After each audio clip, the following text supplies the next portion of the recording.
श्री स्वामी समर्थ. मी प्रांजली. तुम्ही खूप संकटांनी घेरलेले आहात. तुम्हाला पुढे काय करावं हा मार्ग मिळत नसेल.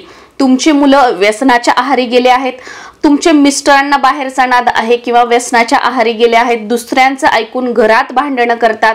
तुमच्या घरातील एका व्यक्तीमुळे तुमच्या घरामध्ये एकोपा राहत नाहीये, प्रेम राहत नाहीये, शांत वातावरण राहत नाहीये. म्हणजे सगळी तुमची जी लाईफ जी आपण म्हणतो की ती डिस्टर्ब झालेली आहे आणि आता काय करावं ते कळत नाहीये. आर्थिक नुकसान होतोय, उद्योगधंदा व्यवसाय आहे तो चालत नाहीये किंवा बाहेरील बाधा आहे, आजारपण आहे, तुम्ही कशामध्ये अडकला आहात, तुमची चुकी नसतानाही आणि तुम्हाला त्यातून बाहेर कसं पडावं हे कळत नाहीये. म्हणजे एकंदरीतच काय आपण म्हणतो की इडा पिडा तुमच्या मागे लागलेली आहे आणि त्यातून बाहेर कसं निघावं हे तुम्हाला कळत नाहीये.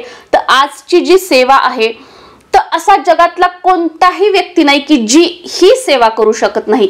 कोणताही व्यक्ती ही सेवा करू शकतो. तुमच्या आजूबाजूला असेल, तुमच्या घरामध्ये असेल, नातेवाईक असतील, तुम्ही स्वतः असाल. ही सेवा तुम्ही जेव्हा करायला सुरुवात कराल तर आयुष्यातला असा कोणताही प्रश्न नाही की जो या सेवेने सुटणार नाही. आता यापेक्षा जास्त काय सांगू.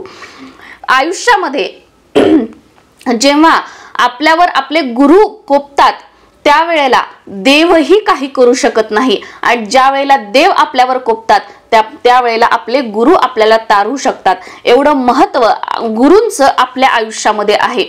आपल्या कुंडलीतील सगळे ग्रह निगेटिव्ह असतील आणि जर आपला गुरु ग्रह हा पॉझिटिव्ह असेल तर त्या सर्व निगेटिव्ह ग्रहांचा जो नकारात्मक प्रभाव आहे तो आपल्या आयुष्यावर हवा तेवढा पडत नाही. का पडत नाही तर आपलं गुरु पाठबळ स्ट्रॉंग आहे.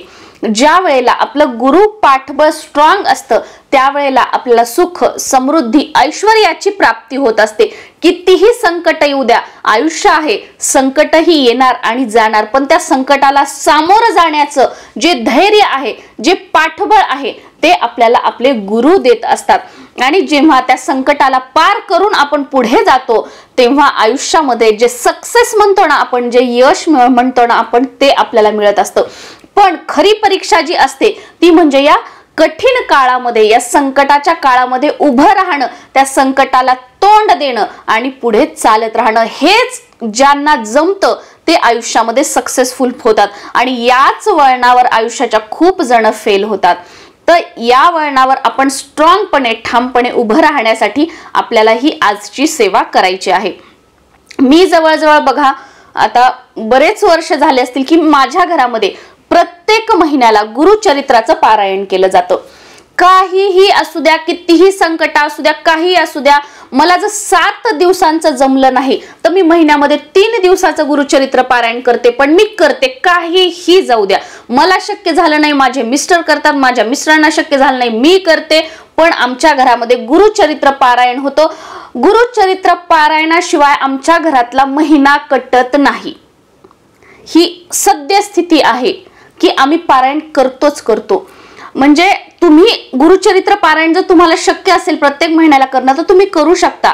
पण ते जर शक्य नसेल, कारण बऱ्याच जणांना हे शक्य होत नाही, त्याला वाचनासाठी भरपूर वेळ असतो, त्याचे नियम असतात, बऱ्याच गोष्टी असतात, हे प्रत्येकाला फॉलो करणं शक्य नाहीये.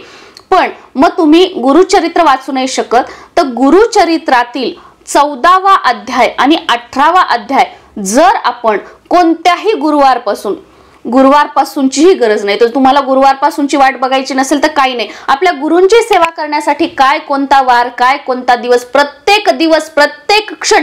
आता तुम्ही व्हिडिओ बघितला, आता तुम्हाला वाटलं मला गुरूंची सेवा करायची, तुम्ही सुरू करा. आपल्या गुरूंचा आशीर्वाद आपल्याला मिळेल. तुम्ही ज्या क्षणाला व्हिडिओ बघताय, ज्या क्षणाला तुमचं मन तुम्हाला सांगतं की नाही मला गुरूंची सेवा करायची, त्या क्षणापासून तुम्ही सेवा करा. आपल्याला फायदा होणार आहे, लाभ होणार आहे. पण गुरुवार हा दत्त महाराजांचा वार आहे, स्वामींचा वार आहे, म्हणून म्हटलं जातं की गुरुवारी करा. पण काही हरकत नाही, तुम्ही कधीपासून पण करा. तर आता आमच्याकडे गुरुचरित्र ग्रंथ आहे, मग त्यातला आम्ही हा 14वा अध्याय आणि हा 18वा अध्याय वाचायचा का, तर अजिबात नाही. गुरुचरित्र ग्रंथ हा दिव्य पवित्र असा ग्रंथ आहे. त्याला आपण रोज हात लावू शकत नाही, त्याला आपण रोज हाताळू शकत नाही. त्या ग्रंथाची एक विशिष्ट शक्ती आहे, एक पॉवर आहे, ते आपल्याला आपण त्याला रोज हात नाही लावू शकत. तर आपल्याला गुरुचरित्रातील 14वा अध्याय आणि 18वा अध्यायाचं एक छोटंसं पुस्तक मिळतं बघा. आता माझ्याकडे जे आहे ते वेगवेगळं आहे. 14वा अध्याय वेगळा आहे, 18वा अध्याय वेगळा आहे. मी बऱ्याच व्हिडिओमध्ये मागे तुम्हाला दाखवलेलं आहे. पण आता ना बऱ्याच वेळेला जे मी माझ्या म्हणजे आईला घेऊन दिलेलं आहे तर त्याच्यामध्ये 14वा आणि 18वा अध्याय हा एकत्र आहे. असं पुस्तक सुद्धा मार्केटमध्ये आलेले आहे, तर ते सुद्धा तुम्ही घेऊ शकता. अगदी 10 रुपयाला 15 रुपयाला खूप स्वस्त ते पुस्तक आहे. ते आपल्याला आणायचं आहे. आणि तुम्हाला जर मी सुरुवातीला सांगितल्याप्रमाणे तुम्ही संकटांनी घेरले गेलेले आहात तर तुम्ही गुरुचरित्रातील 14वा अध्याय संकल्पयुक्त तुम्ही वाचा. कमीत कमी 3 महिने वाचा. तसं तर बघा गुरूंची सेवा करण्यासाठी दिवसांचं बंधन आहे, तुम्ही कायम आयुष्यभर आपण केली पाहिजे. पण बऱ्याच जणांचं असतं की ताई दिवस सांगा किती दिवस करायची, तर कमीत कमी 3 महिने तुम्ही सेवा करा. आणि तुम्हाला जर धनाची प्राप्ती हवी असेल, माता लक्ष्मीची कृपा हवी असेल, उद्योगधंदा व्यवसाय व्यापार व्यवस्थित चालत नाहीये, सतत आर्थिक नुकसान होत आहे, कर्जाचा डोंगर झालेला आहे, कोणत्याही कामामध्ये यश मिळत नाहीये, नोकरी उद्योगधंदा याच्यामध्ये यश मिळत नाही, तर अशा वेळेला तुम्ही गुरुचरित्रातील 18वा अध्याय वाचा. हा अतिशय प्रभावशाली आहे. आणि जर तुम्हाला माता लक्ष्मीची कृपा पण हवी आणि संकटांवर पण मात करायची आहे तर आपण 14वा आणि 18वा हे दोन्हीही अध्याय वाचू शकतो. आता बऱ्याच जणांचा प्रश्न येईल की आम्ही नॉनव्हेज खातो, मग आम्ही कसं ही सेवा करणार, रोज करू नाही शकणार आम्ही सेवा.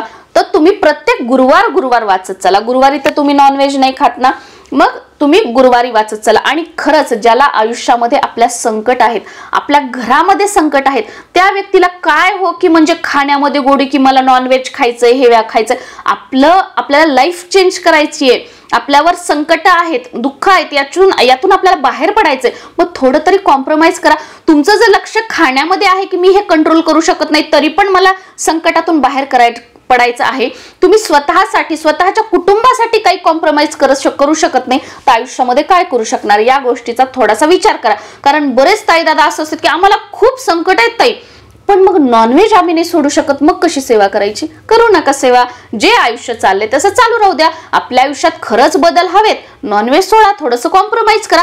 जेव्हा आपण गोष्टी द्यायला शिकतो तेव्हा आपल्याला गोष्टी मिळतात. रिस्पेक्ट द्या, रिस्पेक्ट घ्या. आजकाल म्हणजे हे असं जे आपण म्हणतो ना ते खरं आहे. जे आपण देतो त्या बदल्यात तेच आपल्याला परत मिळत असतं. जेव्हा तुम्ही एखाद्याला भांडता तेव्हा समोरून तो तुम्हाला भांडून ओरडून बोलतो. जेव्हा तुम्ही एखाद्याला चांगलं बोलता तेव्हा तो समोरून तुमच्यासोबत चांगलंच बोलतो. त्याच्यामुळे आपल्याला काय द्यायचंय हे आपण शिकायचं. आणि जेव्हा आपण एखाद्या गोष्टीचा त्याग करतो तेव्हा आपल्याला त्याग केल्यानंतरची जी सिद्धी असते ना, जी आपण म्हणतो की त्याग केल्याच्या नंतरची एखादी जी गोष्ट असते सक्सेसफुल, त्याच्यातला आनंद काही वेगळाच असतो. त्यामुळे हे कुठेतरी कॉम्प्रोमाइज करा, नॉनव्हेज सोडा ही सेवा करेपर्यंत. आणि ब्रह्मचर्य वगैरे या गोष्टी पाळण्याची गरज नाही, बेडवर झोपायचं नाही वगैरे ह्या गोष्टी पाळण्याची गरज नाही. ही सेवा करत असताना तुम्ही जर कुठे गावाला वगैरे गेले तर तिथे सुद्धा तुम्ही ही सेवा करू शकता. गुरुची सेवा ही आपल्या जगाच्या पाठीवर आपण कुठेही करू शकतो. आणि जर तुम्हाला पिरियड्स आले तर तेवढे दिवस सोडा. त्या दिवसात पण घरातील जर इतर मंडळी वाचणारी असतील त्यांनी वाचलं तर खूप उत्तम. आणि जर घरात कोणी वाचणार नसेल तर पिरियड्सचे दिवस झाल्यानंतर परत जिथे स्टॉप झालं होतं तिथून पुढे सेवेला सुरुवात करा. सुतक आलं तेवढ्या काळामध्ये सेवा थांबवा, सुतक संपल्यानंतर परत सेवेला सुरुवात करा. ही एकमेव अशी सेवा आहे की मला नाही वाटत की तुम्ही श्रद्धेने आणि विश्वासाने ही सेवा केली आणि तुमच्या आयुष्यातला प्रश्न सुटणार नाही. आता बरेच ताई व दादा असेही असतील की आम्ही ही सेवा केली, आम्हाला तर मी 40 दिवस सेवा केली, मला काहीच फायदा झाला नाही, मी एवढे दिवस सेवा केली मला काहीच फायदा झाला नाही. याच्यामध्येच तुमची चूक तुम्ही ओळखून घ्या. तुम्ही जे म्हणता ना की मी 40 दिवस सेवा केली, याच्यामध्येच तुमची हार आहे. तुम्ही ज्या वेळेला दिवस मोजता त्यावेळेला तुमचा त्या देवावर त्या गुरूंवर विश्वास नाही. जेव्हा आपण एखाद्यावर विश्वास टाकतो ना तेव्हा डोळे बंद करून अगदी म्हणजे विश्वास ठेवून आपण ती सेवा करत असतो. आपल्याला किती दिवस झाले, कधी फळ मिळणार, मला अजून मिळालं की नाही मिळालं हा प्रश्न सुद्धा आपल्या डोक्यात येत नाही. ज्या वेळेला तुम्ही हा कुठेही कमेंट करता ना की मी 40 दिवस सेवा केली, याच्यात तुम्ही समजून जा की तुमचा विश्वास नाहीये आणि कुठंतरी ऐकून कोणीतरी सांगितलंय म्हणून तुम्ही सेवा केली, तुम्ही विश्वासाने सेवा केली नाही. आणि आयुष्यभर जरी तुम्ही कोणीतरी सांगितलंय म्हणून सेवा करणार, तुम्हाला अनुभव येणार नाही. क्लिअर कट सांगते, अनुभव येणार नाही. ह्या ज्या गोष्टी असतात ना त्या हे आपल्या देवाशी कनेक्शन असतं आणि इथे खेळ नसतो. इथं विषय असतो तो फक्त भक्तीचा, श्रद्धेचा आणि विश्वासाचा. जो व्यक्ती भक्ती, श्रद्धा, विश्वास आणि तळमळीने कोणत्याही देवांना, तुम्ही कोणत्याही देवांना माना, कोणत्याही गुरूंना माना, त्यांना शरण जातो, तो टिकून राहतो आणि सेवा करतो, त्याला गुरूंचा साक्षात्कार, स्वामींचे अनुभव, स्वामींचे चमत्कार, स्वामींची प्रचिती, ज्या काही तुम्हाला नावं द्यायची ते त्या सगळ्या गोष्टी त्याच्यासोबत होतात. कारण का, या सगळ्यांची जोड तिथे झालेली असते. तुम्ही इथं लोकांना मी तुम्हाला हे देतो, याच्या बदल्यात ते करा, ते देतो त्याच्या बदल्यात हे करा करणार, पण त्या गुरूंजवळ हे काहीही चालणार नाही. एक म्हणजे तुम्ही विचार करा की तुम्ही त्या देवाला म्हणताय की मी सेवा केली पण माझं तर झालं नाही, हे सगळं खोटं आहे. तुम्ही देवाला खोटं ठरवताय. मग आपल्यासोबत चांगलं होण्याची अपेक्षा आपण कशी काय ठेवू शकतो? खरंच मला अशा लोकांची कीव येते, दया येते. तुम्ही थोडासा आपला अहंकार, थोडासा मीपणा बाजूला ठेवा आणि कोणत्याही देवी देवतांना तुम्ही शरण जाओ. मानलं तर दगडात सुद्धा देव आहे आणि नाही मानलं तर मंदिरात सुद्धा दगड आहे. ज्या वेळेला ही गोष्ट आपल्या लक्षात येते ना, त्यावेळी आयुष्यामध्ये कोणतीच गोष्ट अशक्य नाहीये. मी हे तुम्हाला काय सांगत आहे की मी अनुभवलंय, मी बघितलंय की कुठून कुठे आलीये, कसे मार्ग खुले होत गेले, कसे म्हणजे जे आपण म्हणतो ना की अपॉर्च्युनिटी, संधी मिळत गेल्या, त्याच्यावर चालत गेले आणि कसं यश मिळालं, कसे वर्ष गेले हे कळालं नाही. हा अनुभव आहे. स्वामी सेवेमध्ये, कोणत्याही सेवेमध्ये येणं सोपं आहे, पण तिथे टिकून राहणं अवघड आहे. आणि जो या काळामध्ये टिकून राहतो, आपल्या गुरूंवर विश्वास ठेवतो, त्याला आयुष्यामध्ये कधीही मागे वळून बघायची गरज पडत नाही. इथे मी आहे, मी सांगत आहे, माझा अनुभव सांगत आहे. हे ज्याच्या सोबत घडलं, हे अनुभवलंय, ती व्यक्ती सांगत आहे.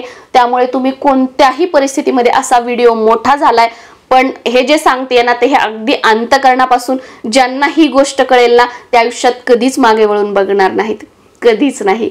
श्री स्वामी समर्थ.